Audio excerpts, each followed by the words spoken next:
Barka da shigowa tashar India Hausar Cap. Danna subscribe da kuma alamar ƙararrawa. Domin samun sabbin fina-finai. Jagora kayataccen kafce ne da kamfanin Algaita Studio masu burbuɗan fassara suka fassara muku shi. Jagora kayataccen labari ne akan wani gagarumin jarumi wanda ya hana azzalumi rawan gaban hantsi.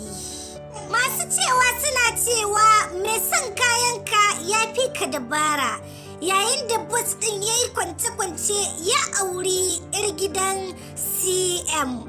Burinsa kawai shine ya ga ya kawo ƙarshen CM ɗin a sannu-sannu, ya yi amfani da damarsa ya auri 'yarsa don kawo ƙarshensa.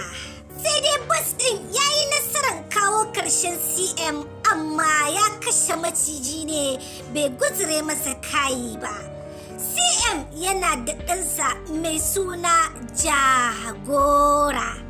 Jagora ya addabi kowane azzalumi a sassan kasansa, ba ma sassan kasan nashi kaɗai ba, har da kasashe wanda suke makwabta da shi. Sai dai shi ɗin boss ya kunna wutar gaba tsakanin Jagora da kanwar tasa wanda suke 'yan uba. Gano cewa shi ya sheke mata ubanta, maza ta hada alaka da yayin da Jagora suka yafe ma juna, suka hada kawunansu suka kawo karshen azzalimin.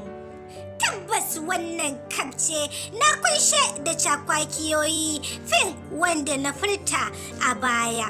Recap kadai ba zai wadatar maka ba, kai dai nemi naka kayataccen kabce na fim ɗin Jagora na kamfanin Algaita don more cakwakiyar da ke cikinsa.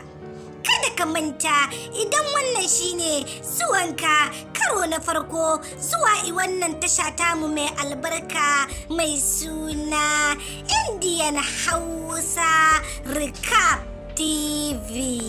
Masoya, ku danna mini subscribe da kuma alaman kararrawa don more fashin baki da ke cikinsa, ko kuma in ce recap na fina-finan Indian fassarar Hausa.